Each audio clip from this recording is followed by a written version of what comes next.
Yesterday, just as I expected, I came across one of Nigeria's biggest church leaders declaring 100 days of fasting for Nigeria.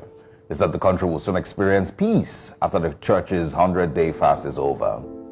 Now, it will be completely delusional to think that these people do not know that these prayers and fasting absolutely do nothing to improve Nigeria's trajectory. Yet every new year, we start with these prayers for a better Nigeria. So I'm asking this morning, what more do you want God to do for Nigeria? Because if nations across the world were to argue as to who is God's favorite child, Nigeria will undoubtedly be seen as one of God's favorite children. God gave Nigeria everything, way more natural and human resources than most countries on earth. Arable land, no natural disasters, fantastic weather for agriculture, some of the most brilliant minds on earth, a people with the skills to thrive in any part of the world that we have found. God didn't fail Nigeria one bit. Nigerians failed Nigeria. God gave this nation fertile soil, rivers that flow like veins through the heart of the nation.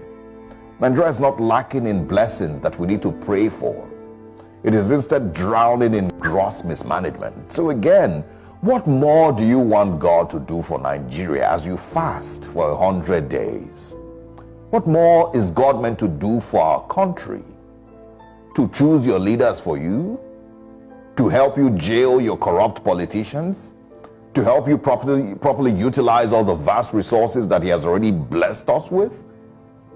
There's almost no nation on the continent that should have been at par with Nigeria in development and quality of life for its citizens. If you think about just the wealth we should have from oil alone, take a look at what other countries have done with their own oil wealth. Think of what the Niger Delta alone could look like if we managed our resources better. So stop praying to God to bless Nigeria. He's already blessed us beyond what we could ever imagine. And again, when you are calling on God to save Nigeria, what exactly do you want Him to do? God is not going to run your elections for you. He's not going to run your justice system for you. He will not create a better constitution for Nigeria. All of those things were left for you to handle as Nigerians, the best that you could. But instead, we've allowed the worst to rule over us. We've placed tribe and religion over prosperity as a nation. We've allowed the destruction of our institutions by our fellow citizens.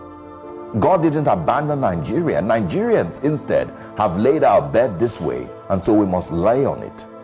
Your National Assembly members are singing on your mandate, we shall stand. One state governor cannot read his own budget figures. One state governor paid his children's school fees till graduation and is currently being welcomed home like a hero. Where do you want God to step in here? If your governor can't read his own budget figures, what do you want God to do in a situation like that? Again, we have laid our bed. Let us lie on it. Good morning, Nigerians.